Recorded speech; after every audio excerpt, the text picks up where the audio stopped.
This is a very wonderful question that Brother Moses Younger you have asked as to where is it written in the message of the Shepherd's Road that the HQ was to move from the east. It was to move from Waco, Texas to Salem. Okay. Um, in answering this question, Brother Moses, you'll be able to see that I don't know. I'm just coming in because Brother Chilara did not finish his presentation, for which I hope as he comes to the close, he was supposed to touch these or he would touch them because he was still on the floor before Baishan or any other were called in. So when we start the study, where it starts, you find that it starts with the angel of Revelation chapter 7, when he started to ascend from the east and then going to the west. And so, for those that would like to follow everything, we see that what we are told in Shepherd's Road Pocket Edition, page 10, was that the angel from the east had been ascending and he finally landed in California in the year 1929, and the scroll began to unroll and the people started to feel the angel's presence. This is also repeated when you look at Shepherd's Road, volume 1, looking at the page 21, I think. Yeah, because I didn't bring this to the fore because I've seen that maybe it is quiet, so that as we are waiting a detailed response, I would give you a brief one. Yeah, so when you look at that announcement, it is showing that the scroll began to unroll, and then the people of God started to feel the presence of the angel. And so that arrival of the angel in the west is connected now to when the prophet himself was writing with the movement from uh, California to Waco, Texas. He said that that eastward course was to be seen in the mighty river of Ezekiel 47. So we see that the connection between Revelation chapter 7 and Ezekiel 47 is the one that necessitates the eastward movement. And so you see that just like the Shepherd's Road was able to quote the writings of Ellen White, that the visions she had in the eastern side of America, okay, uh, is a signal that the angel started his ascent to the west, and then he finally arrived. So we see that the arrival of the message that we call the Shepherd's Road is indicative of the seating angel that started his ascent from the west. And so when you pick it up now in the Shepherd's Road Volume 2, especially when now it is looking at the mighty river of Ezekiel 47, you find that it connects now that eastward direction and the east itself and all those, we see that the message that arrived was to do away with idolatry. And so when now you go back, like part of what Brother Chilara also had quoted in his studies was uh, looking at what Ellen White had written, because when we say in the Shepherd's Road, then we are reducing the power of what we are given as Davidians. Because what we are given as Davidians is what is contained in the bow. And in the bow, we have two golden pipes that the Lord used to pour this extra oil, which we see that the first pipe is Ellen White and the second pipe is V.T. Hotef. And so, even when you go to our tracks tell us that get your doctrines from the bow. So when you go now to the bow, you find that when you connect Testimonies for the Church, Volume 1, pages 146 to 149, that now Sister White was discussing things related to the East and the West, and that God was moving hearts in the West to receive the truth. And so that is where you see that once the truth has been gained in the West, it was to go eastward as it was conquering idolatry. Now, just like fast forward, because I know maybe a detailed one will come, because we want to give simple answers as we have been advised. So we see that when they were settled at the Waco, we are told that they followed the eastward stream as it was going east. And a time came, according to the symbolic code number 10, that the prophet said that Waco had done its work, and the time of selling that was come, and it was subdivided and sold. But before the prophet could make a final statement on it, we are told that he died. Okay? Now, going back to the bow, because we have everything, just like I can give an example of Cyrus and his reign. You find that Isaiah had written about it. So when Cyrus attended to the throne and he was told what was written about him 700 years, he came and understood what God was saying, and he fulfilled that purpose. And so even us going back to inspiration, this time in Testimonies for the Church, Volume 1, page 414, we find that God now tells us something very interesting to say. Ellen White saw a company that was raised up in the East who will consistently obey the truth. And so you find that those are the things that help us to understand the eastward course and what God himself says about it. Yeah, so basically, I've given it in brief, Brother Move. I don't know if you have other rider questions. And as we wait for Chirara also to conclude, then we'll see how far that would go, because the question is just directed at where that is written. So I've given the best of my knowledge as to the eastward movement and where you can find those quotes that can be able to help on that one. Thank you so very much.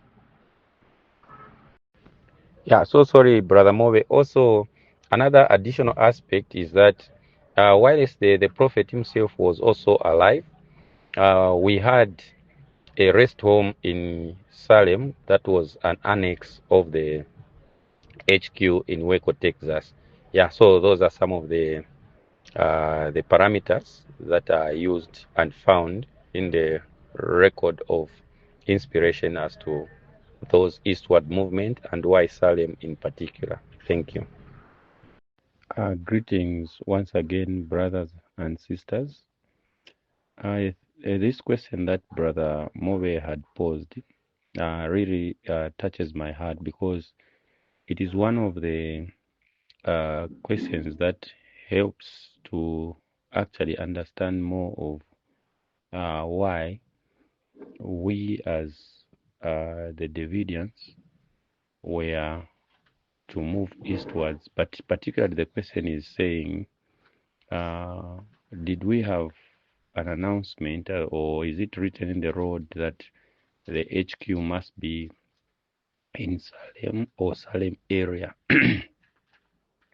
So I thought of adding to what, like I mentioned, where Brother Chilala started the last time around, where we see that everything starts from the Revelation 7 and then goes to connect with Ezekiel 47, that the prophet himself was able to bring together those things. Yeah, so before I give everything from the start, like Brother Chilala did, I just want to zero in especially on the Salem name itself and why some Davidians like us are in the east and in Salem. Yeah, so I'll forward two quotations and then give some background information so that we understand that the choice was not just arbitrary to say, no, we want to be in Salem, but it is because that was a land that was part and parcel of the association, just like Waco was, except Waco, we see that there was a time that it served as the Lord's association, and then the prophet decided to sell it because we are told to say its work was done. and that is why we feel that we could not return to Waco because it had fulfilled its purpose and it was subdivided, as we'll be able to share a few quotations. Okay, so let me begin by sharing a quote and maybe make a statement or two so that we may be able to at least bring Brother Move and any other that would want to understand more why there are those of us Davidians who feel that the Lord desired that we should be in the East and why Salem in particular. All right. All right, beloved brothers and sisters. So when you look at this quote coming from 10 Symbolic Code number 2, page 9, paragraph 1, there is some wonderful information that we get there. I read in your hearing. It says, on May 29, a special meeting was held in Salem, South Carolina, for field workers and Davidians in that area. It was held shortly before the field workers left for Pennsylvania and other eastern points. Davidians came from considerable distances to attend, and recordings were made of the meetings. According to the recordings and other reports, we have learned that the gathering was profitable, and especially for those in Salem, among whom a long-standing and grievous misunderstanding over the rest home had just before the meetings been ironed out. So you can see, beloved, that before the field workers were given the opportunity to visit Pennsylvania and the other eastern points, they had to meet there and see how best they will be able to move from there. So we can see here that Salem, South Carolina, became more like a center or the entry point, or should we say the point where people were supposed to be able to visit the eastern points. So because the main point is that we are looking at why in the east people were to settle there. So we see that it was not an arbitrary choice on the part of those that settled in Salem area, because we see that even at the time of the recording of 10 Symbolic Code number 2, page 9, paragraph 1, it shows that it had some important points in connection with the eastern points of the United States, of course. So we see that this becomes one of the very interesting points that we get from there. So we see that the name Salem is attached also or connected to the eastern points, as we see from that one over there. All right. Okay, so the next one is also from 10 Symbolic Code number 2, reading on page 25, paragraph 5, where we see that there is also something in connection with the Salem, South Carolina. Okay, here we are told that this was in connection with the Davidian Youth Society, and I'm sure in due time we shall be able to also see the connections that the Lord was able to give us in this wonderful discourse that we have through the experiences of those our brethren that we learned through the presentation by Brother Chirara, where he ended about the movement of those faithful brothers, the Davidians, that gathered themselves in Southern California, Riverside to be specific, in 1961, who resolved from that point on that they would be able to follow the eastward course of the mighty river of Ezekiel 47, just as the prophet and those that left Southern California did.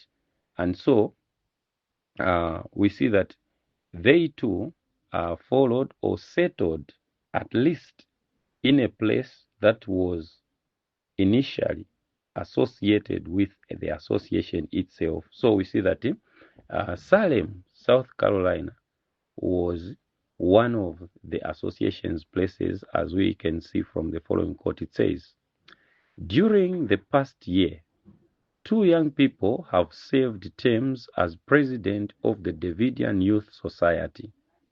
The first was John Campbell, and when he was transferred to Salem, South Carolina, to operate the association's rest home there, all the youth were sorry to see him go. Faith Leigh was elected to take over the presidency, and she has admirably filled her office. So what we are getting from here, beloved, is this, that Salem was not just a choice from people who just like woke up from a dream and say, no, we are going to settle in Salem. It is because of these statements that we have just seen that it was part of the association's property. So its choice, as we see, beloved, and I like when Brother Chirala started the study to show us that actually, according to Testimonies for the Church, Volume 1, which I'll be, okay, let me just maybe quote it and then we'll be able to discuss it, because I'm just interested in the portion of Brother Chilala's question, I mean, Brother Move's question, yeah, so that at least we may be able to shed light to say our choice of Salem area is not because we just dreamt or maybe there was any other. No, it was part and parcel of the property of the association itself. And our settling on it, it is because it was on the eastern side of the United States of America, even as the prophet was moving the association's headquarters from Los Angeles to Waco. It was following that mighty river. And as Salem was also part and parcel of the property of the association, we see that indeed this is what the message so far offers and names in connection with the East and everything. So these are some of the quotes that help us greatly. Yeah, so that is what I wanted to say on that one. All right, so the other portion that I had mentioned, which is so cardinal in connection with these things that I've shared so far, is what was prophesied and recorded in Testimonies for the Church, Volume 1, page 414, paragraph 1, the first part of it. It says, Ellen White records the following, says, according to the light which God has given me, there will yet be a large company raised up in the East to consistently obey the truth. Those who follow in the distracted course they have chosen will be left to embrace errors which will finally cause their overthrow. But they will, for a time, be stumbling blocks to those who would receive the truth. So, we see, beloved, that it was prophesied that God was going to raise a large company in the East. And that large company, we are told to say, it was to consistently obey the truth. This quote partly answers the original question that I found on this platform, that was in relation to why do we have so many headquarters? Okay? Why is each one claiming to be the headquarter of God? So we can see that claiming the way we can, we can do that. But God is saying, that many who will not follow this large company that will be raised in the East means they will not be consistent in obeying the truth. So they will choose what they want away from the company raised in the East. And so we are to say whatever they will fall, whatever they will choose, God calls it to say it is a distracted course. Or maybe they will veer off the path of being consistent with the truth.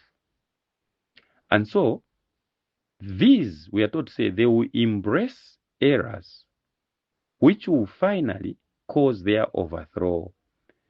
So we see that the development and living of those that will veer off the course will be such that errors will be part of their belief systems, in short.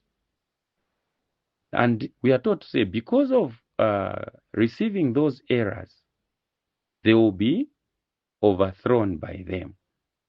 But now, this is where it gets interesting, where it says, but they will, for a time, be stumbling blocks to those who would receive the truth.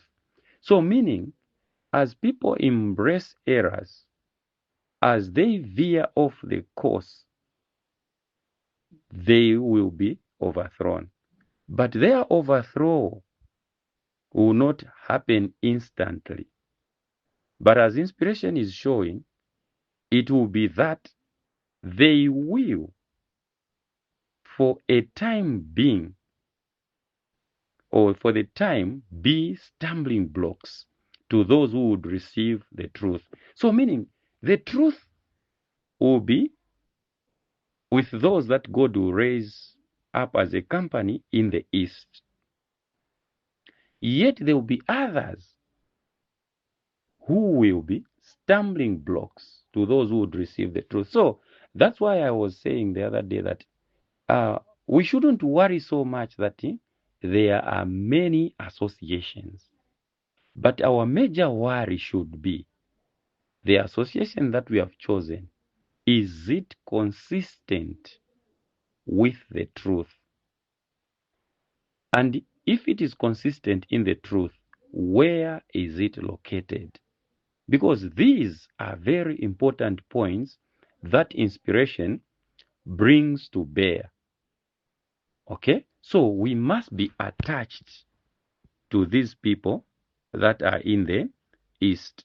Okay, I'll share something also from Ezekiel 9, but before I do, I want us to appreciate what God is telling us here, that what will save us, beloved, is consistently obeying the truth and being able to be joined to the large company that the Lord will raise up in the East, who will consistently obey the truth.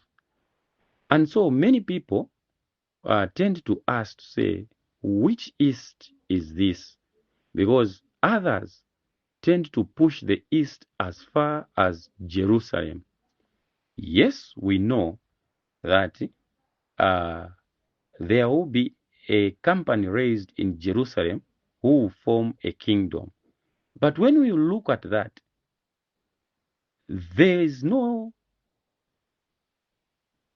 rejecting the truth that when God is speaking about this company that is raised in the East, it will have others that will be embracing errors and be destroyed, that there will be stumbling blocks to those who should receive the truth. So you can see that God is showing us that even before the kingdom is set up, this will be. And what will happen will be able to help us understand clearly as to what God is trying to communicate to us. So these Brother Sianga, and those that would want to understand are the reasons that we find ourselves sticking to the East as far as possible in endeavoring to take this truth. And I'm sure if we remember correctly, like those of our, okay, maybe let me shorten the voice note. I continue in the next.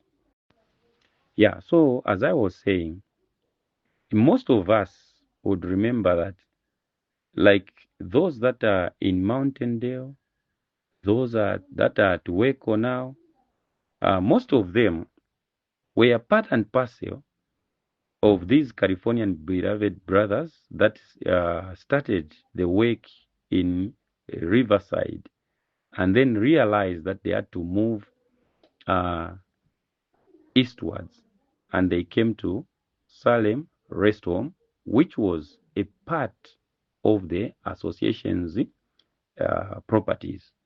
Okay, so everyone else had no problem with that.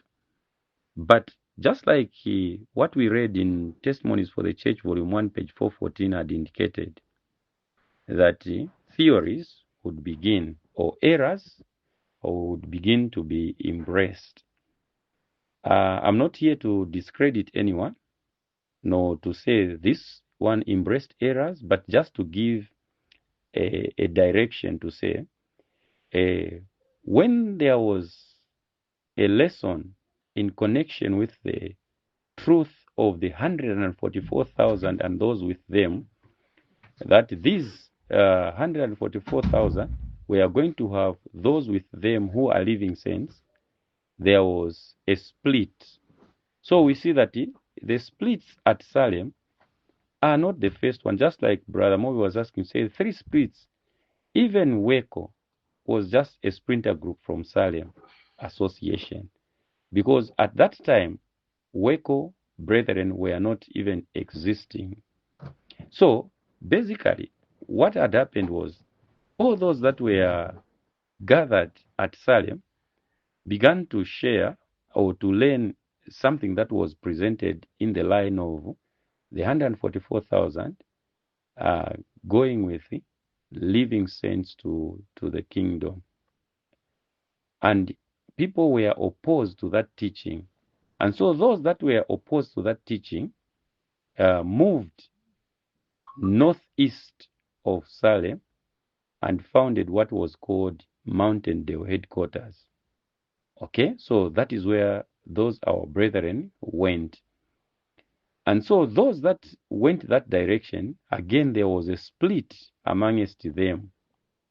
Okay, where we had people like our friend Norman Archer's group at Waco left Mountaindale and started buying back the former Mount Carmel Center, which was sold. And so we see that those who went to Waco again, there was again another split, and we have the wave shift. So in the main, beloved, you see that all of us, these groups that I've mentioned and many others that have maybe either formed independent or whatever, they originated from this understanding that a large company was to be raised up in the East. But because of one thing or the other, these splits happened. And so that is the traceable record that I have at least understood. I know maybe I may have missed 1 or 2 things, as we are all brethren and can be able to help one another. We can come in and help as we see to it that we understand all these things.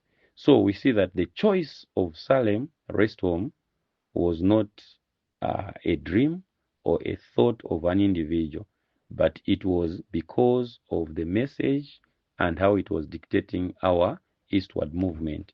And maybe when we shall touch, because I'm just touching points here and there just to help the questionnaire just get some glimpses as to why we have chosen to be associated with the eastward course and being found in Salem area of South Carolina, because this is what used to be part and parcel of our place. And as the area code I quoted was showing that even when they wanted to spread the message to the eastern points, they had to gather the field workers and everyone else. Uh, so we see that it was more like Salem was a central place for the sending out of those battering rams. All right. Okay, so another important quote that was uh, given us through the presentation was coming from Testimonies for the Church, volume 1 again. This time we start from page 146, paragraph 3, and the subtitle of the chapter 26 is The East and the West. So we see that even before the Davidian movement was born, pretty much like what we see when the angel of Revelation chapter 7 started ascending in 1844. We see that even the SDA church was not born. So these messages that depict the flow of truth, because the catchword, beloved, is this, that we should be consistently obeying the truth. So the way the truth is started, it had no name tag. It had people who were searching the truth. And as they were searching the truth, at the time that they were disappointed because of searching that truth, in the year 1844, we see that the angel started ascending from the east. Anyway, I will be able to show those quotes so that we coordinate everything well, because I know my brother did a good job on the part that I'm trying to put across there. So we see that inspiration gave this wonderful information concerning the East and the West. And we'll discover that the East in question is in America, and the West in question is still in America. So that when we connect these dots together, beloved, we'll be able to see that the Lord was communicating something very, very important.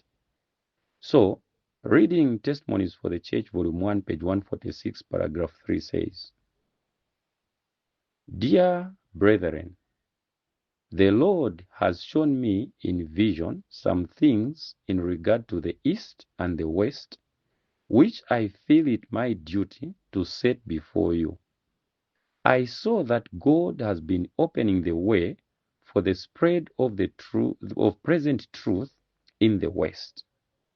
It requires much more power to move the people in the East than in the West. And at present, but very little can be accomplished in the East. Special efforts should be made at the present time where most good will result. So what we are getting from this quote, beloved people of God, is this, that the Lord communicated to his people that there was present truth that was to be shared among his people. And at the time that God was giving this communication, it was seen that the work was not moving as fast as it should in the East, but rather the Lord had been opening ways in the West for the people to receive the truth there.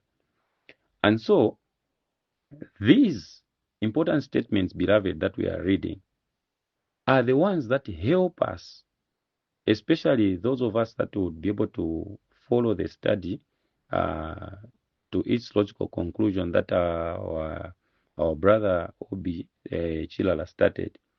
We'll see that this quote from Testimonies for the Church, volume 1, is more like an expansion of the connection between the beginning of the message of Revelation 7 and its connection with the mighty river of Ezekiel 47 and its flow eastwards. even as we will see why. Because God will be able to speak to us in a language that will be able to understand the consistency that He is trying to build in our hearts. So we see that in order for the people to be made now to go and wait for the arrival of this angel who was to bring the sealing message in the West, hearts were to be touched and people were to be moved by God. So we are told to say special efforts were to be made. And so we'll see what special efforts were done. Okay, beloved people of God, continuing our discussion from Testimonies for the Church, Volume 1, we go to the second paragraph on page 147, where we read the following. It says, I saw that the people in the West could be moved much more easily than those in the East. They have not had the light of the truth and have not rejected it, and their hearts are more tender and susceptible to the truth and the Spirit of God. The hearts of many in the West are already prepared to eagerly receive the truth. And as the servants of God go out to labor for the salvation of precious souls, they have much to encourage them in their arduous work. As the people are anxious to hear, and many embrace the truth, the gift which God has given His servant is called out and strengthened. They see that their efforts were crowned with success. So we see, beloved, that Ellen White was able to give this wonderful prophecy concerning the East and the West as the Lord had showed her, that indeed there was going to be a time that the people in the West will be steered to receive the truth. I know most of us, we quote the letter to Eudai and Ross that the brethren in Southern California will find a blessing in reviewing the truth concerning the 144,000. But little do we know that preparatory to the brethren in Southern California to receive that wonderful truth, they were first to be prepared by the power of the Holy Spirit, that indeed they may be made ready for the arduous work. So, beloved, this work that we are in, it's not a simple work. Neither was it just to start in the West and remain there. It was to continue. And along the way, it had to reach and be strengthened by the gifts that God Himself was to give us. So we see that the efforts that we put in this work, beloved, must be crowned with success, provided we are consistent with truth. Okay, we now come to Testimonies for the Church, Volume 1, page 147, paragraph 3. Sister White continues to give the vision of how the Holy Spirit was to work upon the hearts of the people, so that these things now should be well understood by us and well performed, beloved people of God. She says, I saw that tenfold more has been accomplished in the West than in the East with the same effort, and that the way is opening for still greater success. I have seen that much can be done at the present in Wisconsin and still more in Illinois, and that efforts to spread the truth must be made in Minnesota and Iowa. It will take effect in many hearts there. there was a large, very large field of labor spread out before me in vision, which has not yet been entered, but there is not self-sacrificing help enough to fill half the places where the people are already to hear the truth and many to receive it. So as always, beloved, the field was ready, but the workers, even as it is today, are dilly-dallying. So imagine the Holy Spirit did his appointed work in preparing hearts, melting the hearts of the people to receive the truth. But very few were ready for this. And as we shall turn to the shepherd's word, beloved, you will be able to see what happened. So this preparatory work is very important for us to understand where the shepherd's rod will come and build up, because it is the Lord that had desired that his work must be in the east, in line with the expected arrival of that angel who started his ascent before the SDA was formed, before the Davidian movement was formed, and yet the truth was there of the eastward movement of the truth once it landed. So these are things that the Lord is showing us, that if we choose just to be Davidians anyhow, without following what God is giving, yes, we'll be called Davidians for a while.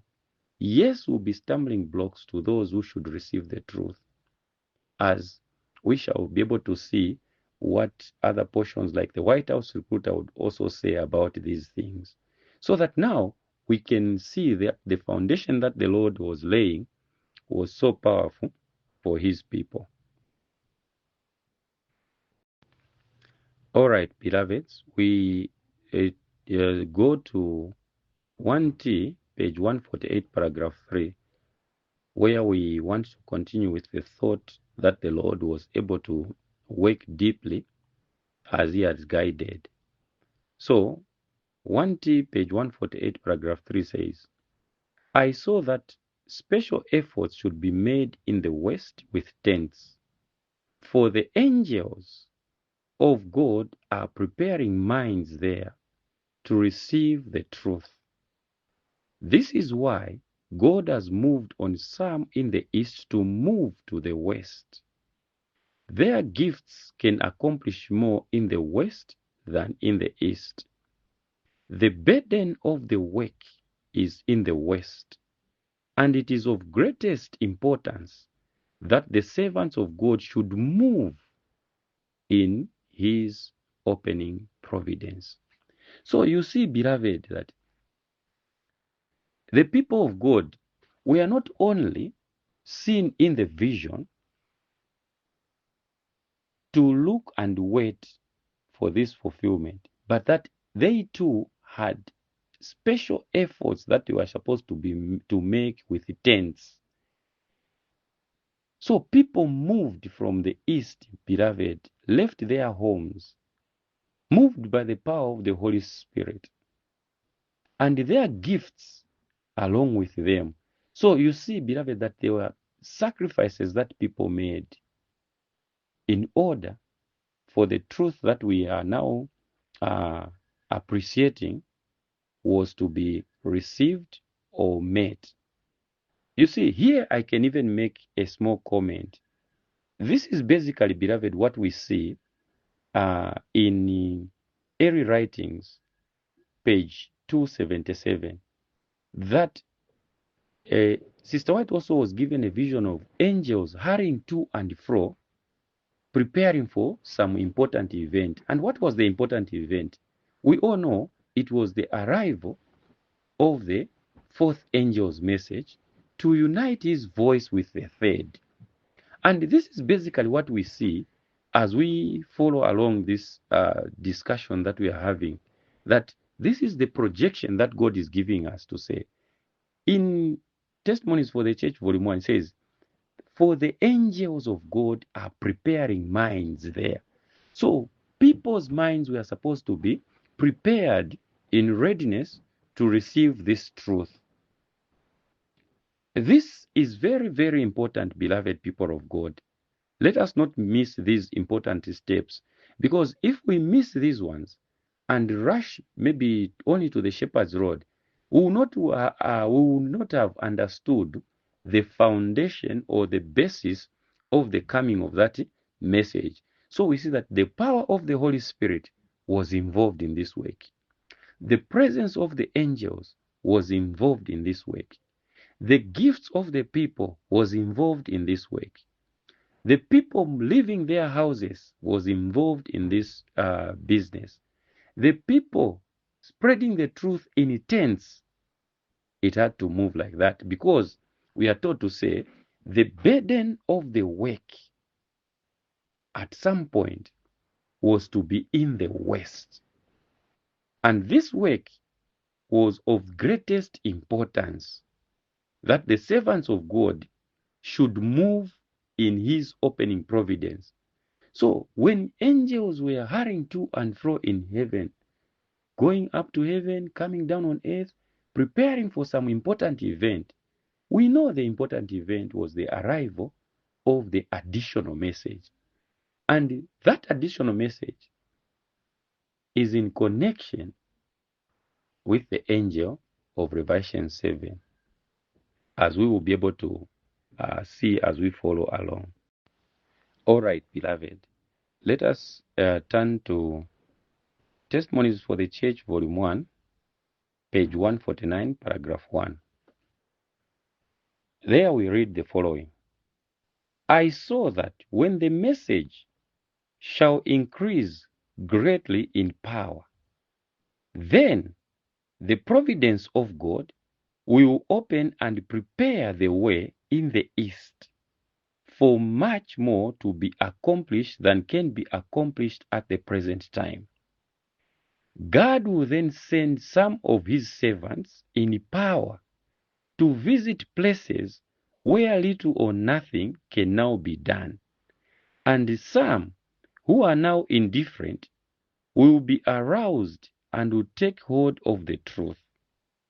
So, you see, beloved, that when we see Brother Hotef and the members of the Davidian movement moving from the west eastward, this was prophesied, beloved, through the vision that Sister White has given us, that what was first needed was that the message which they will receive in the West should increase greatly in power. And what power increases that message, beloved, if not the additional message which we call the message of the shepherd's rod? So God was able to picture all these things through Sister White, that even when the Davidian movement now started to march along, they were not the originators of the eastward course of everything. It is God himself, as he projected that that sitting angel should begin his ascent in 1844, as we shall see, because that quote we are yet to read. So you see, beloved, that the message was to increase greatly in power.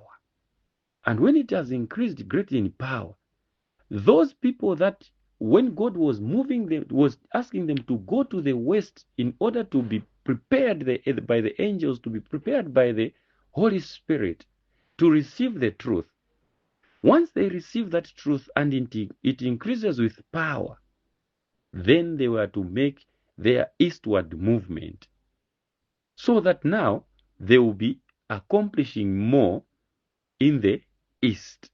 Because we were taught to say, at the time that God wanted them in the west, it was more like a ratio of 10-1 between the east and the west. So if you can convert 10 people in the west in 1 hour, given the same effort of 1 hour in the east, you only convert 1. So you see that that ratio is what Sister White told us to say. There was 10-fold more in the west to be accomplished than in the east. And so, God did not say that just because he was sending his people to the west to receive the truth. You see, beloved, there was physical movement. People even going with tents to the west. So we as Davidians, when we started our movement from the west, we are simply showing that that vision was now being actualized as God had prepared it before we came in. Pretty much like the example I give of Cyrus. When you see people living in Babylon, suffering, and then Cyrus is born, they see everything as it was unfolding to say, oh, this is the life they are living. But when their attention, beloved, was turned to the word of God, they found that Cyrus was already named by the Lord, that he was the one that was going to fulfill the Lord's demand. And we see, beloved, that it was not by coincidence that the prophet had to even have Salem rest home as a part of the Waco Mount Carmel Center's property in the east. So it is only us, dear beloved, that are now discovering or trying to understand deeper into why the Lord had to scatter his truth the way he has done. It was for a reason. Because the Lord promised that his gems are scattered, and it is our duty to put them together for the benefit of everyone. And so we see, beloved, that this message that was to be received after the preparation of the angels, the Holy Spirit, the involvement of man and their efforts, their gifts, their talents, was to increase greatly in power. And once it did that, it had to take an eastward course. Continuing on, my beloved brothers, reading paragraph 2 of 1T, page 149, says that, I saw that God has warned those who have moved from the east to the west. So you see, just like we have been told that people literally moved, beloved, to the west. And God also communicated to those that were moving to the west. What was his commission? He says, he has shown them their duty, that it must not be their object to get rich, but to do good to souls, to live out their faith, and tell those around them that this world is not their home.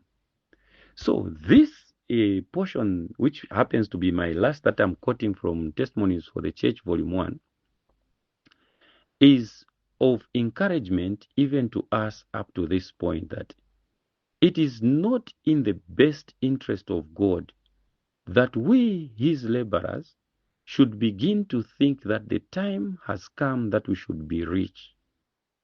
Just as he gave caution to those that were going to the west, so we see that their caution is our caution too.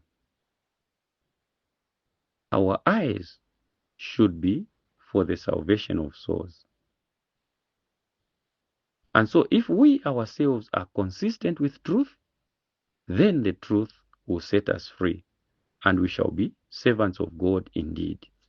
Now, we see that this is the part that the message of inspiration had to give us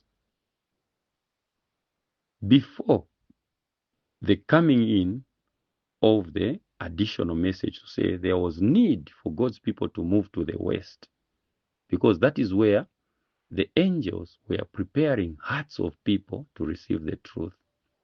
And once the message arrived, so beloved, you see that these connections that we are finding from the message of the hour are not mistaken, but they are factual in the way God was giving them.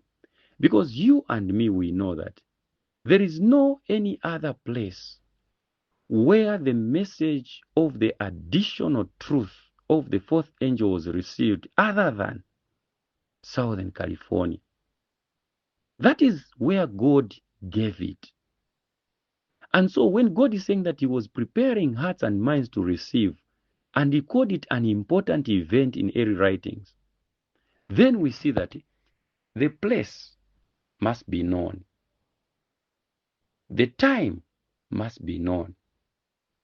These are the things that we shall see as we now turn to the Shepherd's Road proper to get more on what the Lord himself shares concerning this wonderful exposition.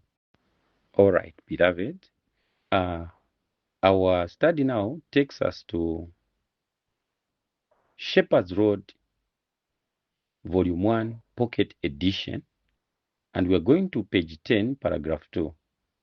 Having laid the foundation that the people of God were supposed to move to the west, let us hear the language of the prophet when he begins to cement or prove that what was expected of them, having moved to the west, happened. So I read in your hearing.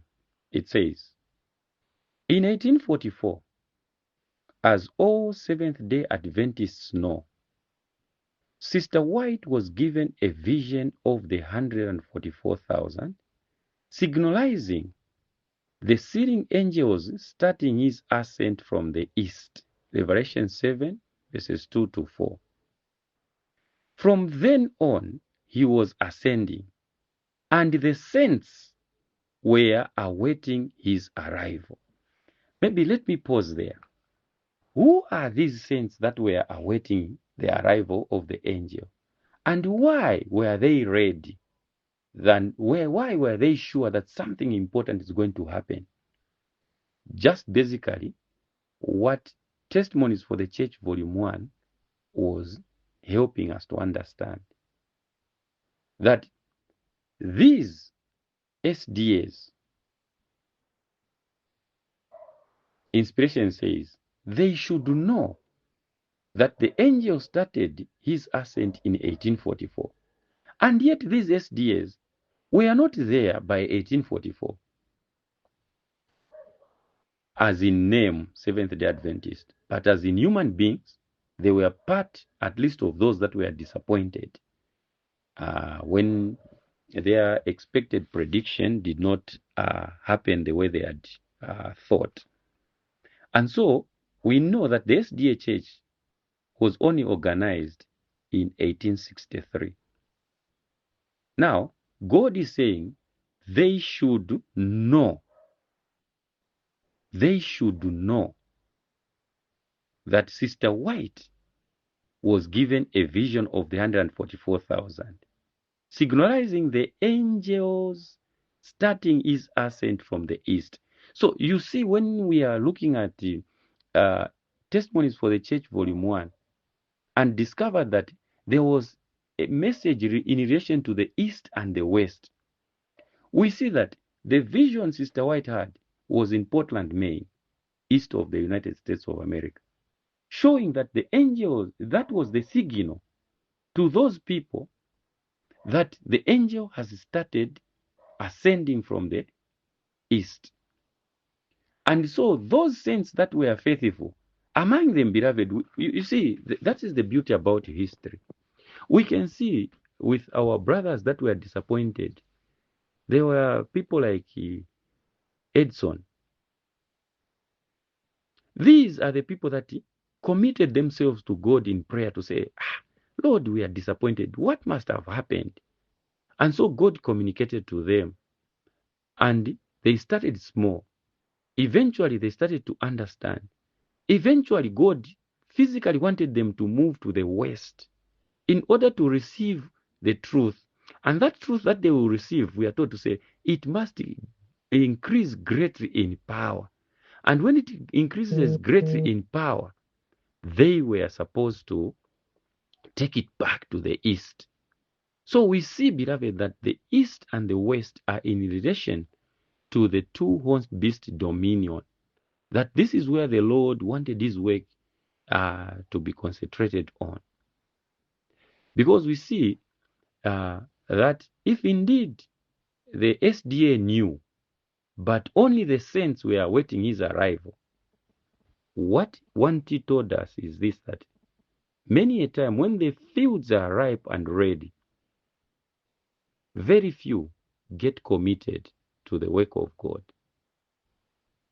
So the court further says, finally, in 1929, through the Sabbath school lessons, the Lord announced throughout the Seventh-day Adventist denomination that the angel had arrived. Then the scroll began to unroll, and the angel's presence to be felt by many of those who were agonizing for truth and righteousness. So you see, beloved, it is only those that were agonizing for truth and righteousness that were able to recognize and see that the thing that was happening within the Seventh-day Adventist Church in the Sabbath school lessons of 1929 was no just ordinary thing. It was an extraordinary thing that the Lord, through those lessons, my brother Chirara talked about it, to say those Sabbath school lessons, which were dealing with the chapters, the last 13 chapters of Isaiah, were the announcement through which the Lord made that the angel of Revelation 7 had arrived. And then, just like Sister White said, that the message was to increase greatly in power. Here we are told to say, then the scroll began to unroll. So meaning, the message was beginning to be understood and appreciated by the people of God. So you see, beloved, that for the shepherds was just to say, in 1844, as all Seventh-day Adventists know, Sister White was, it would be like speaking things that people would not understand. But as we have built up from Testimonies for the Church, Volume 1, if they were part and parcel of those that heeded the call of God, who knew that the work, the burden of the work was in the West, then these are the people who should have known. But of course, many a time, we see that even when people are working and things are happening, sometimes they tend to forget that the Lord is working, because we are men, we slumber a lot. Yeah, pretty much like we can put it with the Jews. They knew that the Messiah was going to be born. But instead of them seeking to understand what inspiration or scriptures was telling them how the Messiah would come, they began to manufacture how they wanted the Messiah to come and what to do. But surprisingly, the Lord in his mercies, through the Sabbath school lessons of 1929, he moved the minds of the people to dwell upon important subjects of the book of Isaiah. That was more like an announcement to them that indeed the scroll has begun to unroll. And only those who were anxious for truth and agonizing were able to recognize the truth. You see, beloved, when you are reading things like this, it says many. But when you go into the Shepherd's Road and look at the number of families that left and accepted the voice of God, that they were no longer to remain in beautiful Southern California, but an eastward course was to be only 12. Why? Why? God believes in humble beginnings. Let us be faithfully agonizing for truth and righteousness. Then we'll be numbered among the faithful few that will be privileged and blessed to work for the Lord. Beloved, I want us to consider something from Shepherd's Word, Volume 2, page This one is showing page 296, paragraph 4, in the soft copies, but those that are using the hard copies, you find that the statement would be found on page 297, paragraph 0. This is because some of these gadgets, they don't allow provisions for paragraph 0. So it's either, if the statement is short, they put it to the previous page. If it is long, they move everything to the next page. I'm sure you must have noticed that. So this I bring so that we understand something. You see that the angel of Revelation 7, his message is connected with the truth of the 144,000, and is the one that lands. Then his presence began to be felt. Now, I want us to see, because many of us sometimes we don't see the connection between the angel of Revelation 7 and the mighty river of Ezekiel 47. So, the prophet himself is the one that is going to connect those two, so that this quote that I'm about to read, we may see what he's talking about and why the eastward movement of the message is connected between Revelation 7 and that of Ezekiel 47. Okay, listen to this. It says, "It is remarkable to note how perfect these symbols are in each instance. This direction of the compass denotes that the message of the loud cry is to start eastward when it is first revealed." So, what is God talking about? He's talking about the flow of the river of Ezekiel 47 to say, the direction it is taking shows that when the message of the loud cry is first revealed, its duty is to start moving eastward. So we see that it was not to be permanently located on the western side. So I read that again, says, "It is remarkable to note how perfect these symbols are in each instance. This direction of the compass denotes that the message of the loud cry is to start eastward when it is first revealed. The church membership being largely east of California and across the Atlantic, naturally the message must start toward the east." Now, basically, beloved, if you have followed what Sister White's vision was and what the Shepherd's Rod now is bringing through the study of Ezekiel 47, the east and the west in connection between, being spoken about, or the connection between the two prophets, is showing that it is beginning in a specific place. Just like the ascension of the angel from the east, the vision was given in a specific place, Portland, Maine, east of the United States of America. So also we see that California was to be a place where the loud cry message was to originate from. This is beautiful how inspiration is putting dots together, that we may not miss the truth that the Lord is communicating. So we are told to say, the church membership being largely east of California and across the Atlantic, naturally the message must start towards the east. So,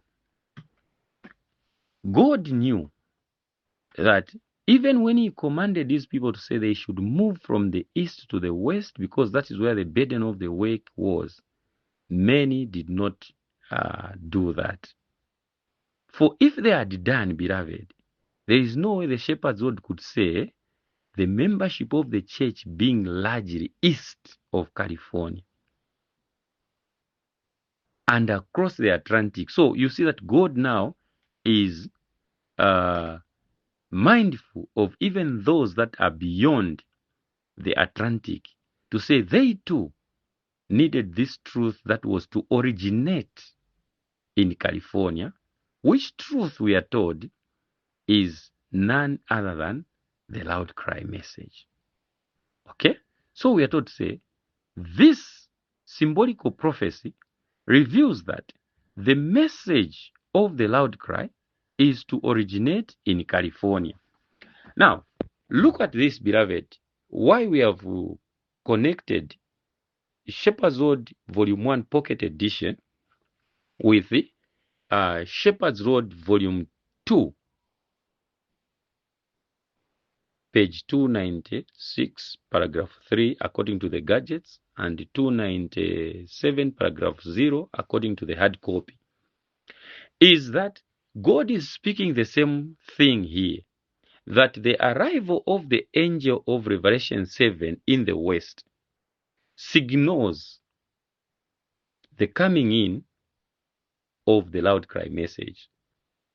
Then the mighty river of Ezekiel 47, by its direction and everything and the symbols involved therein, also symbolizes the arrival or the beginning, the starting point of the loud cry message. Say it must start in California. And so it says, thus fulfilling the prophetic words of the spirit of prophecy in a letter to Elder E. and Ross. I feel confident, Elder and Ross read the letter, that the brethren in Southern California will find a blessing in reviewing the teachings of the scripture concerning the 144,000 and bring to bear upon these teachings whatever light there may be in the published writings of the spirit of prophecy, and as prayerful consideration is given the matter in all its bearing, I believe that God will make the truth sufficiently clear to make possible the avoidance of needless and unprofitable questions not vital to the salvation of precious souls. So you see, beloved, that the angel of Revelation 17 has the seal of the 144,000. Then the mighty river of Ezekiel 47 has the direction and the origin, the place of origin for the message that was to be revealed concerning the 144,000 by the brethren in Southern California. So it is no accident, beloved, that God is speaking in the terms He is speaking. You see, when you read carefully what is being communicated, you see that basically the breakdown of the study of the mighty river of Ezekiel 47 is very, very impressive. It's very impressive if we took time to understand what God is communicating in it. Because when we begin to break down the symbols that are used in there, because our understanding of the truth, we are taught to say, it will be here a little, there a little, and then we have the composite whole. So we see that, beloved, when you break down Ezekiel 47, we will have no trouble understanding what the Lord is communicating there.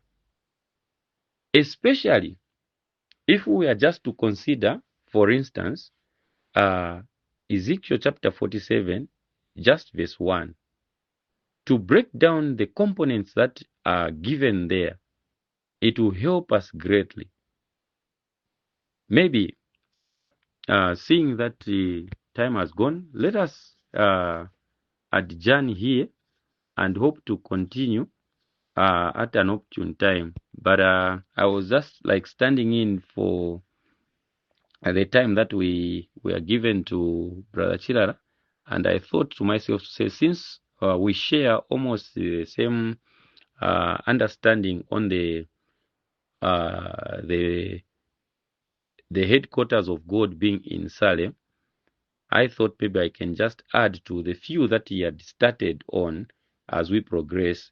If in any of these courts have brought in those that are not on his cards and stuff like that, yeah, I beg to be helped and also to be enlightened, so that at the end of the day we continue to be focused on the truth and helping one another, as it were. So, if there will be questions or comments from these few portions that we have shared, at the appointed time, we shall be able to look at them and progress, as we have seen the connection between Revelation 7 and Ezekiel 47, that it is on the issue of the 144,000. Thank you and blessings to you all. Good morning, brothers and sisters. I just want to take opportunity of this morning hours, yeah, because the other study that we are supposed to be doing has not taken off. So, and looking at today being a preparation day, and in the evening maybe we'll have another Bible study, Zoom meeting with the brethren on the 11th chapter of Daniel. So I thought maybe I take maybe an hour or two early in the morning, just to speak a bit on the part of Ezekiel 47 that I feel we can share and understand a bit together, in continuing with where we left off studying yesterday. And so, in beginning, I just want us to look at the following quote, just to get some glimpses of what inspiration gives us. Because in terms of praying, I've done that just to lessen the time of people, because I know these are things that are seen at different times. So a prayer has been offered. It is just a matter of continuing. Yeah, so let us begin with the following quote. Okay, so we are reading from Shepherd's Road, Volume 1, page 244, paragraph 1. Here we want to see the encouraging words from inspiration on our part for need to study and how we can study. It says, "It is wonderful to note the inspiration of the scriptures. Perfect they are when their appointed time is come. Only at such an occasion are the scriptures grammatically correct. We cannot take up the entire chapters at this present time, but with the information already given, one can mark out the meaning of every verse with a little studious effort on his part." Yeah, that is the prophet was giving a lesson on the chapters of Micah. But the words that we are getting from here is that each one of us, with the help of the information already given, we are told to say we can understand verse by verse by a studious effort on our part, by getting from what inspiration has already provided. And so we see that with that kind of expression, the prophet continues to say, "Read the 6th and 7th chapters and note that past, present, and future tense are in perfect grammatical order when the events are properly understood. Observe the same rule in Micah, the 4th chapter, as explained on page 173 to 181. This is one of the rules to detect present truth. It would be impossible for us to publish in this volume all of the light that has come to us through these studies, but we hope to have them soon in another volume." So that is what the prophet gives as a counsel there, that when the event that is being talked about, its time has come. Those that are given or charged with the responsibility must take a studious effort at their disposal to do that wonderful thing. Okay.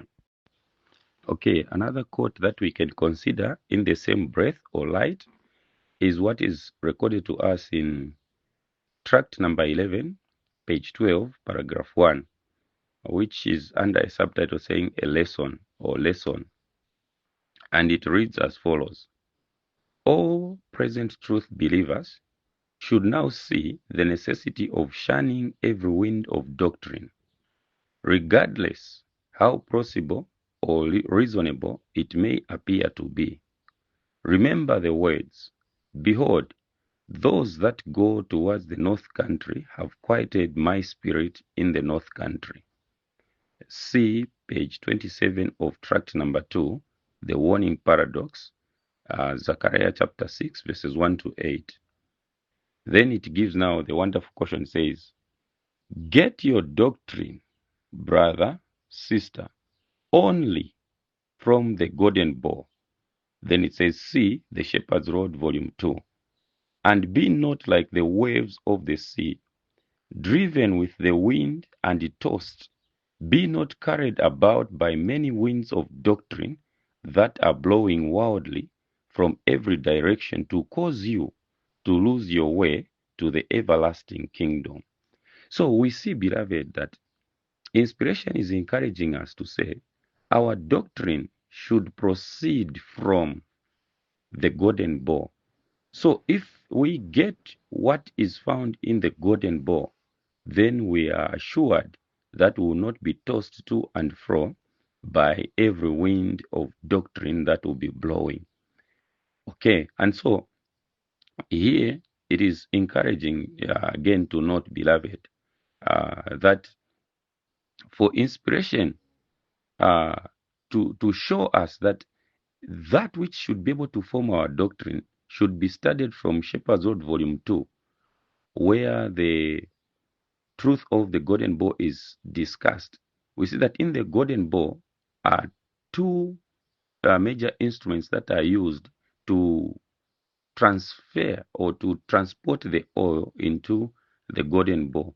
So the golden bow constitutes of two interpretive prophets that are shown there, as it will be discussed later in details if times allow, or maybe I'm sure these we have all studied. All right, another quote that I want us to consider is coming to us from Counsels on Sabbath Schoolwork, page 34, paragraph 1, which gives an understanding on new light or revealed truth of God. And I read in your hearing says, new light will ever be revealed on the word of God to him who is in living connection with the Son of Righteousness. Let no one come to the conclusion that there is no more truth to be revealed. The diligent, prayerful seeker for truth will find precious rays of light yet to shine forth from the word of God. Many gems are yet scattered that are to be gathered together to become the property of the remnant people of God. But light is not given simply to be a strength to the church, but to be shed upon those who are in darkness. The people of God are to show forth the praises of him who hath called them out of darkness into his marvelous light. Christ has said of his people, ye are the light of the world, and it is the mission of the light to shine out and illuminate the darkness. So again, we see that God is saying that pretty much like what we quote. I like this quote, but I'm not going to use it now. I'll just paraphrase it, which says that we are asked to sink deep the shaft in the mine of truth. Now, imagine the mine is containing truth, but within that truth, we are asked to sink that shaft deeper into that truth Meaning, we have a duty, beloved, of not being superficial in our study of the Word of God. So, if we are surface readers, we are going to have the surface understanding. If we sink deeper, then we are going to have some deeper understanding of what God has given, provided we stick to the principles that God has told us that if we are to have doctrines, let them come forth from the golden bowl, and then we'll be free from trouble. So, Ezekiel chapter 47, verse 1 reads as follows. Afterward, he brought me again unto the door of the house, and behold, waters issued out from under the threshold of the house eastward. For the forefront of the house stood towards the east, and the waters came down from under from the right side of the house at the south side of the altar. There we see that God is giving uh, some things that need to be understood in their proper context. We see that God is saying He has a house, and in that house, it has the threshold or the entrance, and that entrance was standing towards the east. And so we are also told to say the forefront of the house, or the house was facing uh, towards the east. And then from there, we see that water came out of that house from the right side of the house at the south side of the altar. So, because we know the eastward and the eastward movement that we looked at when we quoted 2SR page 297 last night. So I will not be able to go back to that, because we are told to say this direction of the compass, explaining this, what we have seen, these movements. God told us that it is a symbolical prophecy revealing that the work of the loud cry message will start eastwards when it is first revealed. So that is our main interest. But now I want to discuss one thing that we normally overlook, and that is the last word in the verse, which is the altar. Okay, so, or outer. So I want us to look at what is the symbolical meaning of that outer in relation to what we discussed yesterday, so that we may be able to begin to build up nicely from there. Okay, so going to tract number 15, page 53, paragraph 1, gives us a picture of what an outer signifies or denotes. Here we are told to say, moreover, an outer denotes renewal of faith, reformation. So, inspiration now is telling us that an outer means a renewal of faith or reformation.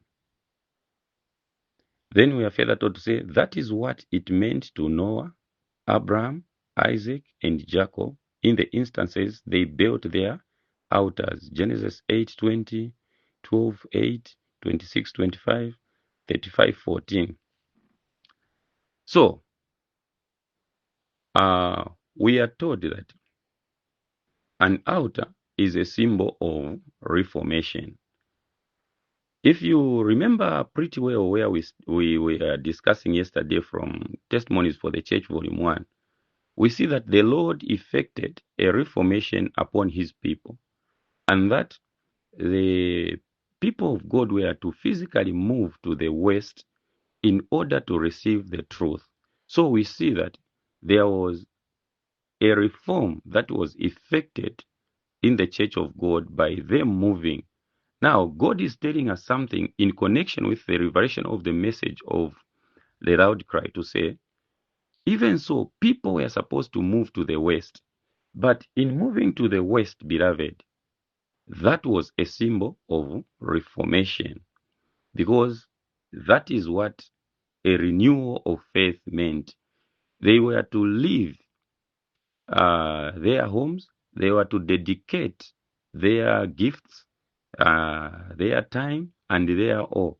So we see that there was this kind of reformation that was effected at that time.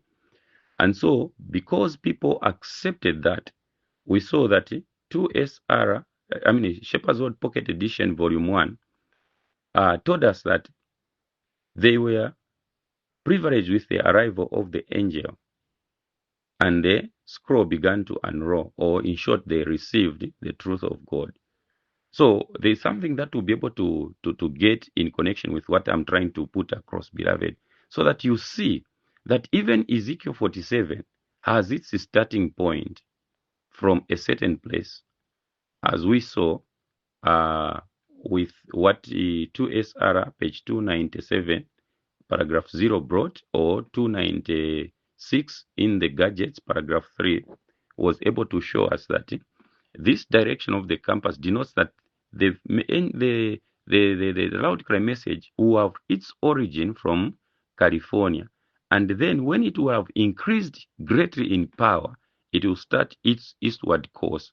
So that even when we shall come to the point where the prophet now was able to be guided by this same understanding of the mighty river of Ezekiel 47, in choosing the future headquarters, we have no problem knowing what God is communicating to all of us.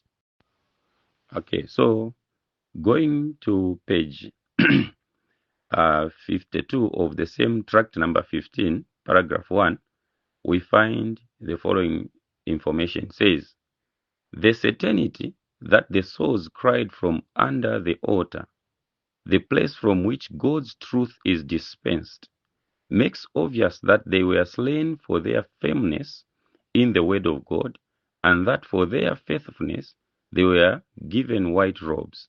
They were accounted worthy of eternity. So, getting that information also, explaining what the altar is from the golden bowl, we see that the altar is a place where truth is dispensed. And so, we see, beloved, that reformation indeed is what God wanted.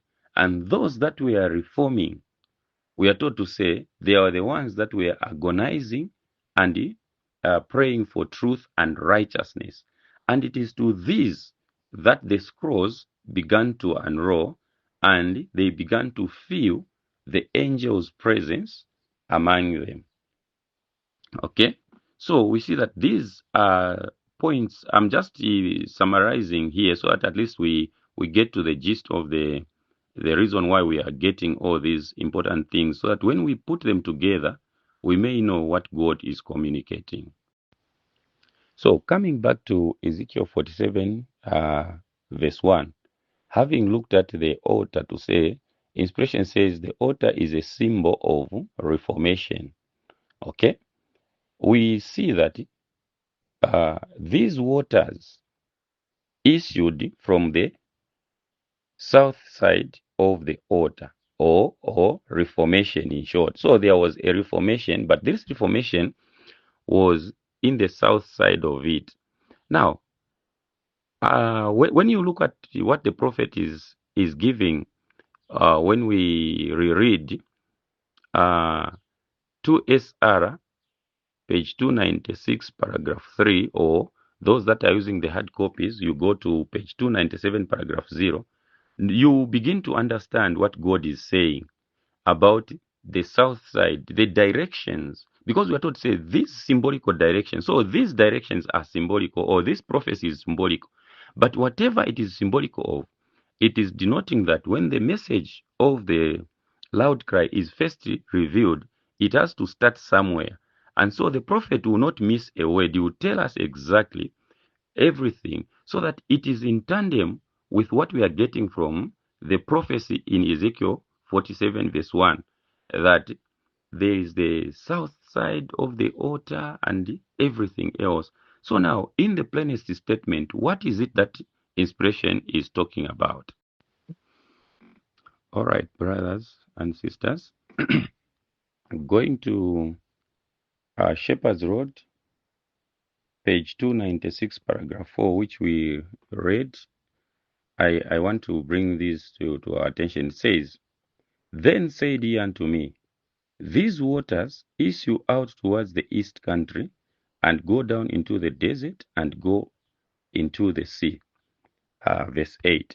Then it says, It is remarkable to note how perfect these symbols are in each instance.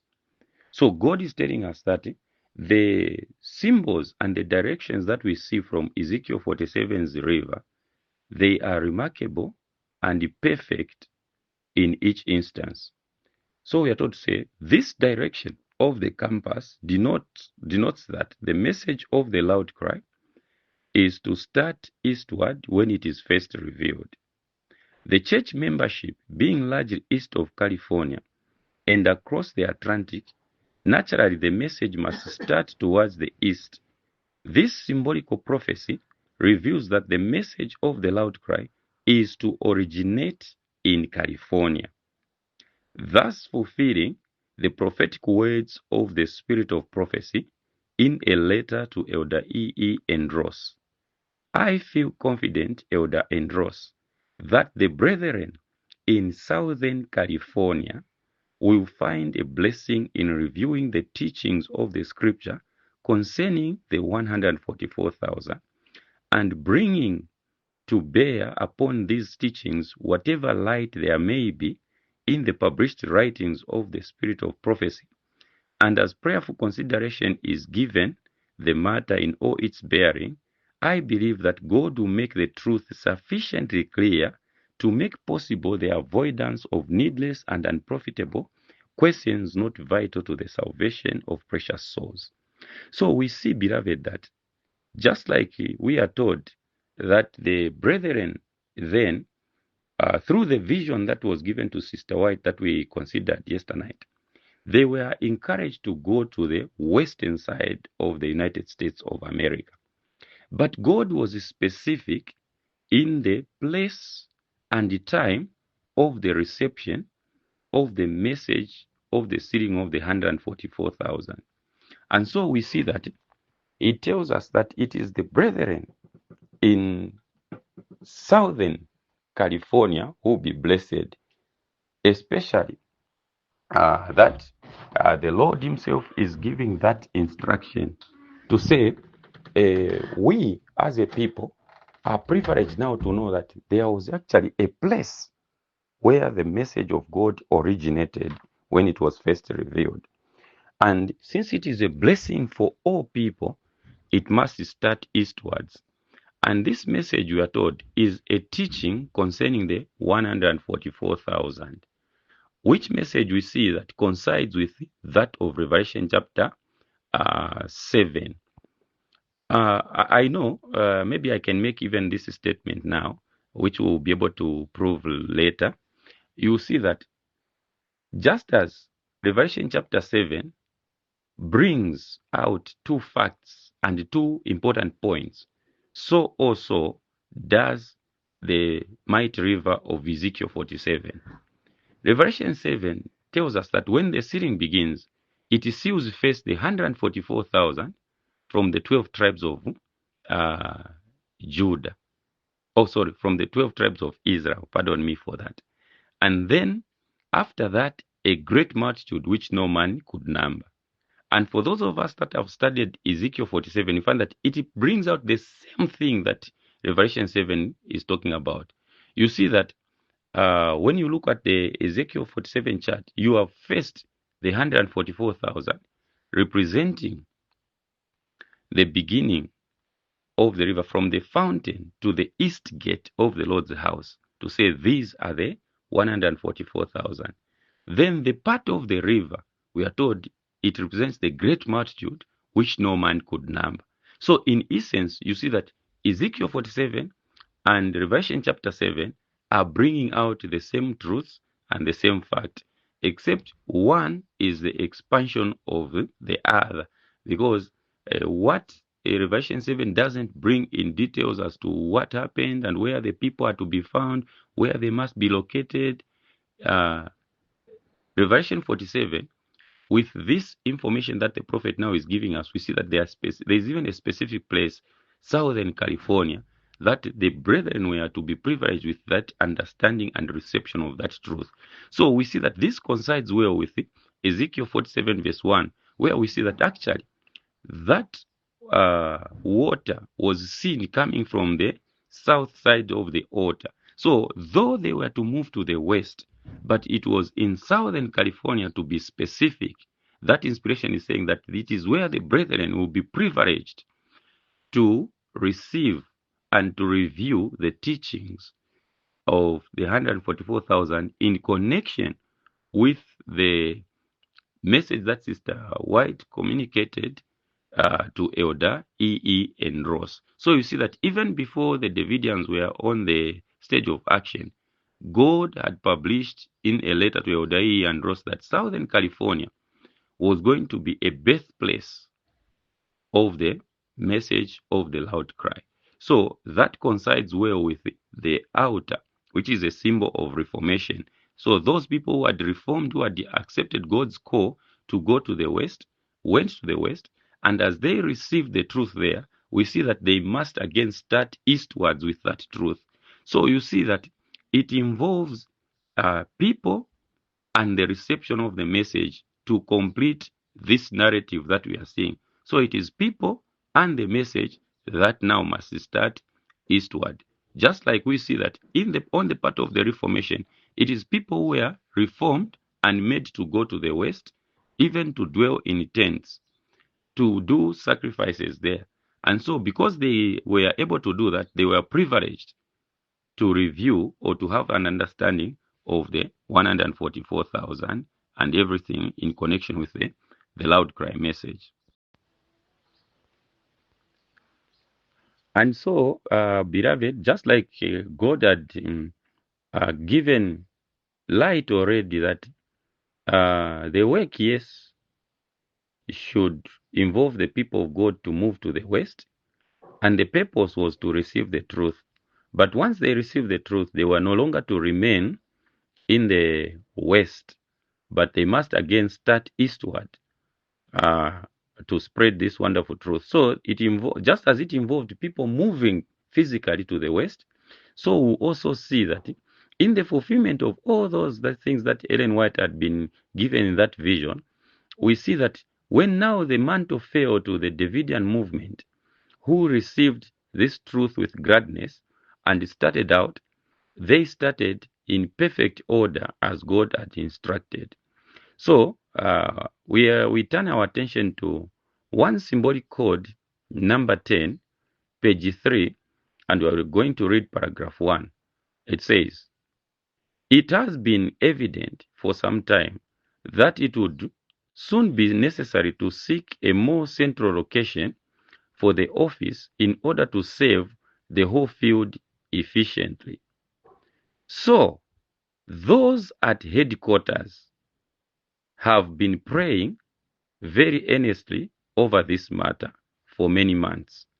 And as they kept on praying for light, the Lord finally indicated definitely that beautiful Southern California was no longer to remain the center of his work for the lost sheep of the house of Israel, but an eastward course was to be seen in the stream from that fountain, which is to swell into the great river of Ezekiel's prophecy. And plans were soon formulated whereby a thorough search could be made in the territory indicated by the Lord where the future headquarters were to be found. So we see, beloved, that the first headquarters of the message, the sealing message, as it has been proven in Shepherd's Word Volume 2, that it is the brethren in Southern California that were privileged to start. Indeed, you see, beloved, imagine you fulfill the important task that God gave you to say, move to the west, specifically Southern California. And then God gives the information, he makes the truth to come. Then the scroll began to unroll. Everyone was appreciative of that. But the Lord himself now comes to his people and says, no. It is good that you have received this truth. But the vision that God had given, which now must be fulfilled, was that the people of God must start towards the east.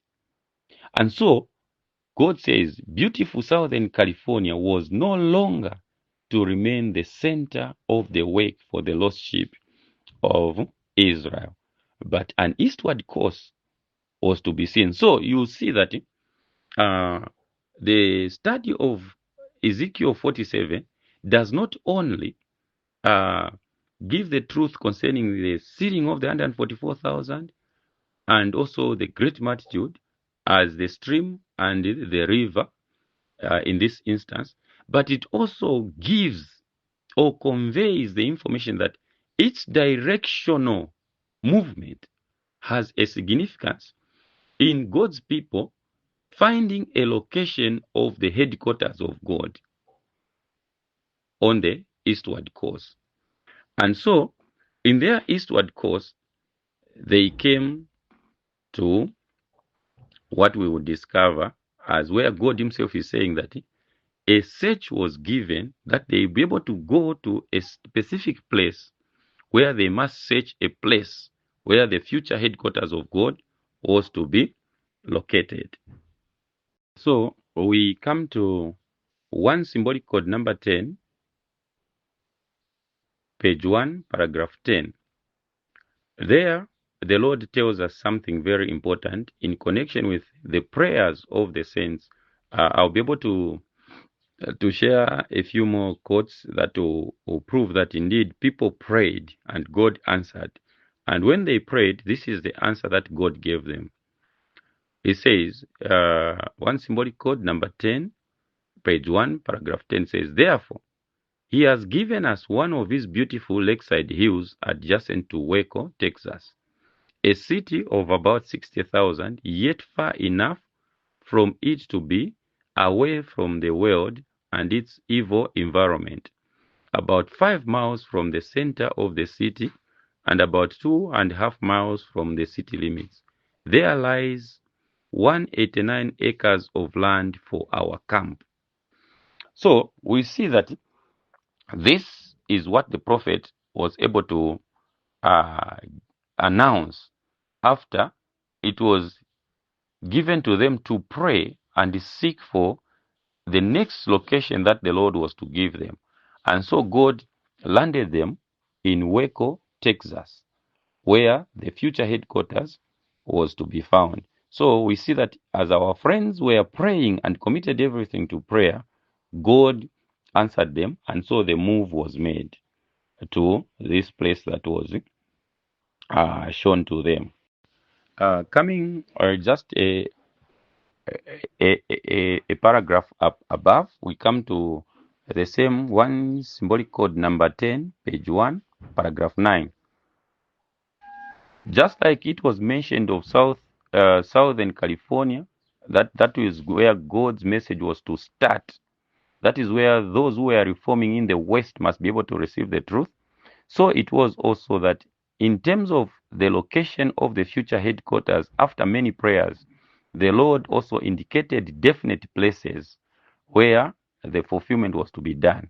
So reading, we are told, consequently, the Lone Star State, being in the midst of the land for both Americas, North and South, is the place where we must set the camp, so that the light may be equally diffused east and west, north and south. Moreover, the camp from where the battering rams are to be sent naturally must be centrally located, so that the distance between the rams and the camp may be cut down to 1/2, thus reducing the time and the cost for transportation and supplies as well as for mailing. We thank God for such a wise plan. So we see, beloved, that in order for the America itself, the Americas, that is the North and the South, to receive this truth, God chose for us the headquarters to be established in Waco, Texas. And God says that that headquarters was to be in the form of a camp. And as a camp, it is a place where battering rams were to be sent from. So you see that God is not necessarily saying that when you have an HQ, it should just be one in name, but it has something that it must be able to fulfill. It must be able to be sending out battering rams. Anyway, we'll discuss more when we shall come to the point of looking at how God's headquarters or camp must look like, because those also have specifications that we must be able to follow if we are to be consistent with truth. So we see, beloved, that here the Lord is showing us that indeed a time came that the people of God moved to their to the place where it was indicated that they should be able to build. But most of us think that when they moved, they went straight to the camp. Inspiration would tell us the following. So we read the following from one symbolic code number 16, page 1, paragraph 1.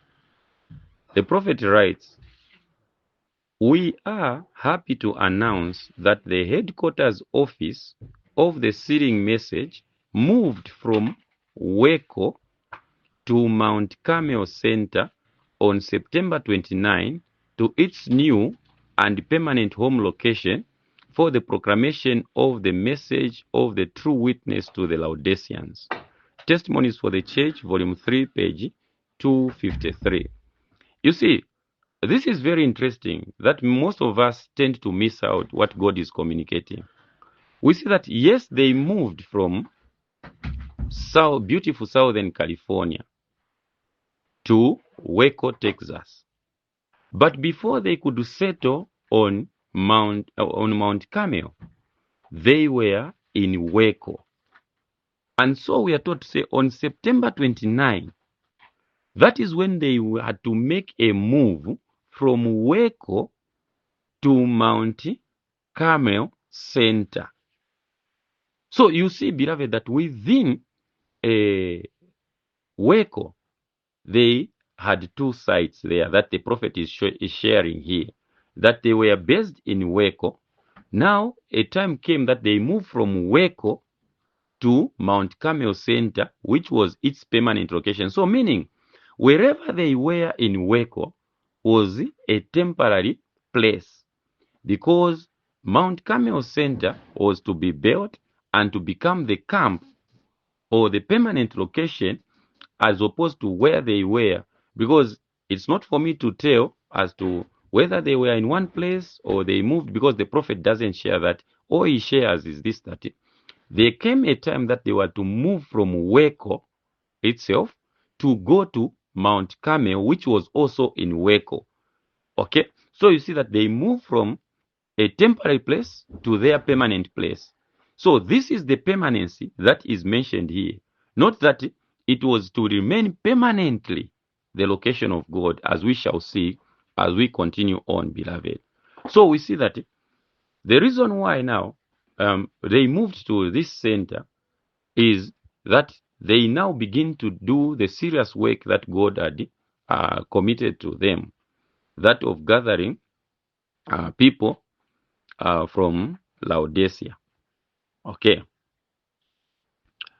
So these are very, very important truths that the Lord is sharing. Okay. So just to read the other parts of the testimonies that we are sharing here, it says, "Therefore, we request all the brethren in present truth to approach the throne of grace with thanksgiving and praise to our Heavenly Father for His merciful kindness and many blessings. May we be true to our trust, so that our dear brethren who are in Laodicean sad deception, volume 3, page 252 to 253, may be drawn to the light of present truth before it is too late. For thus saith the Lord, if the watchman seeth the sword come upon the land, he blow the trumpet and warn the people. Then whosoever heareth the sound of the trumpet and taketh not warning, if the sword come and take him away, his blood shall be upon his own head. He heard the sound of the trumpet, and took not warning, his blood shall be upon him. But he that taketh warning shall deliver his soul. But if the watchman sees the sword come, and blow not the trumpet, and the people be not warned, if the sword come, and take any person from among them, he is taken away in his iniquity. But his blood will I require at the watchman's hand. So thou, O son of man, I have set thee a watchman unto the house of Israel. Therefore thou shalt hear the word at my mouth, and warn them from me. When I say unto the wicked, O wicked man, thou shalt surely die, if thou doest not speak to warn the wicked from his way, that wicked man shall die in his iniquity, but his blood will I require at thine hand. So, beloved, you see that when the center was to be located in Mount Carmel, in Waco, and as the people of God moved from Waco to Mount Carmel, it dawned to them that the others' work that God told Ellen White to say in that vision, to say it is the work of those that will go to the west, it grew. People began to understand the responsibilities that they had over the souls of men in connection with the spread of the truth. And so there was need that they should be well organized, understanding this wonderful charge. And so we are told the following in Shepherd's Road. So we are told the following in Shepherd's Road, Volume 1, Pocket Edition, page 75, paragraph 3, that God's instruction now to them, which is totally different from the time that they received the message in the West, they were to be more organized. It says, set the camp also against it. That is, make a temporary lodging place for your workers, headquarters from which to carry on the work, and make preparations to remain there until you have conquered the city. This is the devout purpose in building Mount Carmel Center. This is its given goal. So God is telling us that in having a camp, which is also called headquarters, it must have lodging places or a lodging place for the workers. So workers must dwell there or must reside there. Meaning, therefore, beloved, that we shouldn't find pride if we may have a place, but God's lodging place, maybe places for people to live in are not there. Because when we will get to Shepherd's Road, Volume 1, commenting on the same, you see that instead of saying lodging place, there you find that the Lord tells us that actually it is places.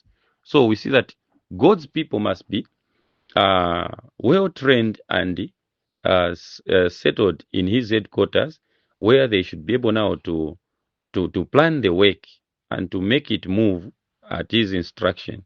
Because we are told to say, this work must remain until the city is conquered. So for as long as the city remains unconquered, and this city, we are told, as we read from the previous quote, is none other than the Laodicean church. That is what Mount Carmel's duty is, to conquer it, to bring it to surrender, to save God's people. And we know the number of God's people that are supposed to be saved from there. In the sealing of the saints of God in the house of God, the 144,000. So we are to say, when we have headquarters, that must be our devout purpose. That is why we must have a Mount Carmel Center. So we see that headquarters is synonymous with Mount Carmel, is synonymous with a camp. So you either have it called a camp, headquarters, or Mount Carmel. Okay, so we see that these are wonderful truths that the Lord is sharing with us, beloved. So we see that is how the headquarter thing now is connected with this eastward movement. So you cannot talk about the might river of Ezekiel without the understanding of the headquarters, because it is inspiration that said that in order for God to search out a new place where the future headquarters must be, God said, as they were praying, they were given the vision of the stream from the fountain to the east, as it were, to say this is the direction that they must be able to follow. So in searching out the headquarters of God, the study of Ezekiel 47 is incorporated. Okay, so the first one that I'll give of the two that I've promised, and then we'll be able to build up when we meet, is coming from 10 symbolic code number 1, page 3, paragraph 2, which says, now, again, with even greater emphasis toward reaching her goal, Mount Carmel Center makes the following announcement to all faithful Davidians who will realize that this good news is perhaps nothing short of a sign. Mount Carmel Center, by commencing to first sell its excess property, then the whole, is symbolically leading the way to the program that is outlined by the Bible and the spirit of prophecy. So we see, beloved, that though God directed his people to settle in Waco, Texas, and they thought that they had everything to do there for the closing work of God's business and that it would be finished there, the prophet was told to say there is yet something that was going to happen. And so God tells us that they were to sell first the excess land, then the whole. So meaning, beloved, that because inspiration showed that they were to move to the east and not to remain in the midst of the land forever. Though beautiful Southern California was beautiful, it was left. Though Waco was beautiful for situation and did great works because tracts and TGs were written there, it too, we are told that it reached a point where God himself gave a sign. And that sign, beloved, God is saying he was giving to faithful Davidians, who should know that Mount Carmel Center, in reaching her goal, was giving a good news, which was not short of a sign. Imagine a good news, but when you look at the good news, it is saying that Mount Carmel Center, by commencing to first sell its excess property, then the whole, is symbolically leading out the way to the program that is outlined in the Bible, outlined by the Bible and the spirit of prophecy. So we see, beloved, that Mount Carmel was to be sold. Beautiful as it did its work, just as beautiful Southern California, it too, its days had come that it too should be sold. And so faithful Davidians needed to know that in starting the sale, Mount Carmel was initiating something very, very important to faithful Davidians.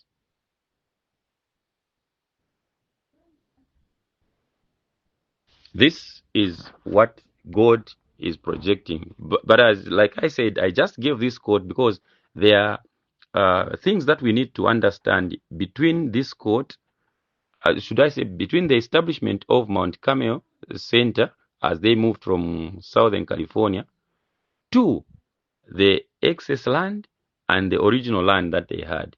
What necessitated them to start buying excess land, because we'll see that there was a thought that even the great multitude will be stationed at Waco, Texas, and we'll be able to understand all these things in context. But I'm just trying to bring to our attention that even as we are seeing that there came a time that they moved to the Lone Star State, beautiful for each situation, beautiful for each proclamation of the message of God, beautiful for its constructed structures that housed the lodging places of the battering rams, the teaching facilities, the place, everything to take care of the infirmy, the weak, and everything that was there.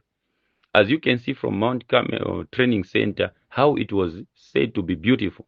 All that inspirational is saying that a time came that it should be sold.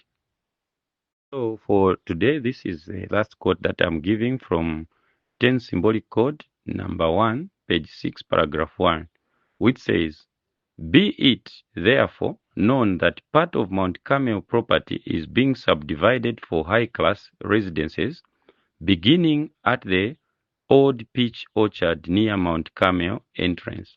So you see, beloved, that when you go to Waco right now and you look at what used to be part of Mount Carmel before the buying back process by our brethren started, those that are situated at Waco now, you see that this is what prophecy said, that it was to be subdivided for those, not for God's property, but for high residential areas. They were selling off the land. So God instructed that this is how it was to be done, and that is what it was. So that even when our brethren that are back there, when they went back, they will be able to attest to say, yes, when they went, they started to buy back. And this is exactly as inspiration had said, that this is what Waco would become. So God is leading, and we shall be able to follow his leading. So may God help us as we continue to share these wonderful truths concerning how we may know God's headquarters and how we can be able to be in the center of the road without veering off or far from the concentrated blaze of God's light as we walk in the midst of the road. Okay. Good evening, brothers and sisters. I want to thank God that we have been given the opportunity to conclude the study I was giving. I know there are many other things that have come on the platform and many people that have been added who maybe are not supposed to be here and stuff like that. But at the end of the day, we who are admins and everyone else can be able to do our best to see to it that at the end of the day we look at the main things that we are here for. And so without wasting people's time, I'll continue with my short sharing that is remaining, and then from there we will be able to give chance to others to continue. Thank you. Okay, yesterday I ended my presentation by looking at these two quotes that I've forwarded. Yeah, the first one came to us from 10 Symbolic Code number 1, page 3, paragraph 2, where the prophet was giving us an assurance that he was giving a message to faithful Davidians as an announcement. And this announcement was saying that now, again, with even greater emphasis towards reaching her goal, Mount Carmel Center makes the following announcement to all faithful Davidians who will realize that this good news is perhaps nothing short of a sign. Mount Carmel Center, by commencing to first sell its excess property, then the whole, is symbolically leading the way to the program that is outlined by the Bible and the spirit of prophecy in the words. So we see that the prophet was saying that Mount Carmel Center was destined to be sold. First, the excess property, and then the whole. Because we are told that this was a sign that the Lord was giving. Okay, and then we came to the second one, which was coming from 10 symbolic code number 1, page 6, paragraph 1, where we also told to say, be it therefore known that part of Mount Carmel property is being subdivided for high-class residences, beginning at the old peach orchard near the Mount Carmel entrance. So we see that these words were recorded in the last two symbolic codes that were written, which is symbolic code number 10, numbers 1 and 2. Those were the last ones that the prophet wrote, which are called the old codes. They end up to those two. So it is here that we see that the prophet made this announcement. And if we want now to look at these ones in details, we will be able to look at them sometime later, because here we are just trying to see that God is giving some understanding that we are to develop towards the setting of Mount Carmel, which we were told that this is where God had to relocate his people from the west into the midst of the Americas, and that now it was to be sold. Added to these quotes, we go to the following. Okay, so we come to 10 symbolic code number 2, page 13, paragraph 1, where we have the following testimony of what began to transpire after the announcement was made in 10 symbolic code number 1, that things began to happen as they were prophesied. So I read in your hearing, says, yes, with the city coming to our very doors, the peach orchard must go. The peach orchard, what memories it brings of low bowing branches loaded with luscious fruit, of boys and girls, men and women, feeding the baskets with golden juicy butters. There was a plenty for everyone, and for almost 3 months of the year, we all enjoyed a feast. The cannery was a busy place those days, for thousands of quarts of peaches were packed for winter use, and still there were more.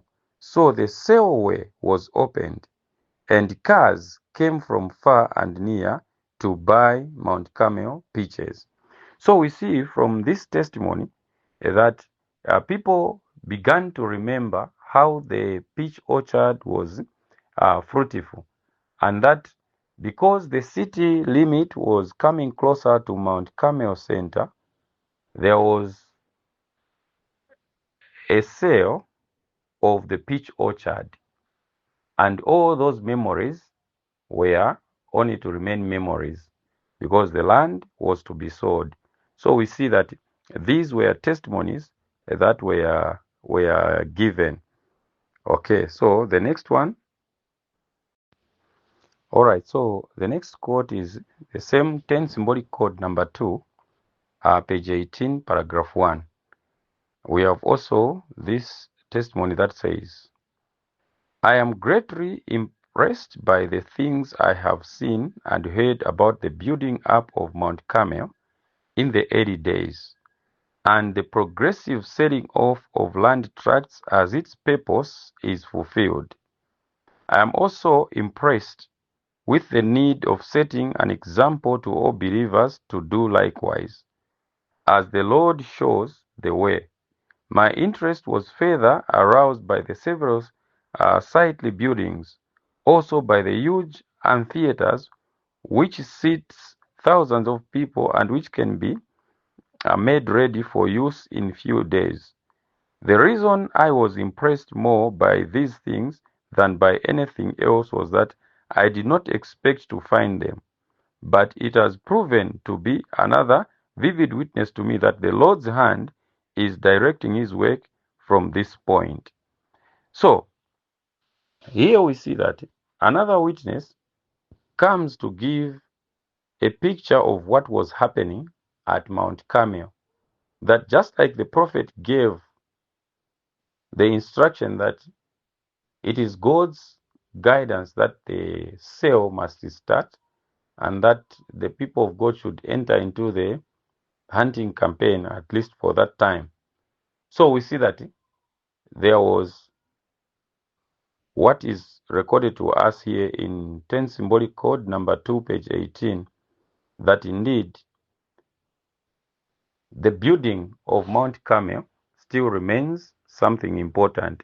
And as we saw partly from 10 symbolic code number 1, oh sorry, 1 symbolic code number 10, yes, sorry, 1 symbolic code number 10, okay, where we saw that the Lord was helping those at headquarters then in Southern California to begin to search for land, and eventually 1 symbolic code number 16 told us that they moved from Waco to Texas, showing that all that history, this witness is saying that he was able to see and understand through that record.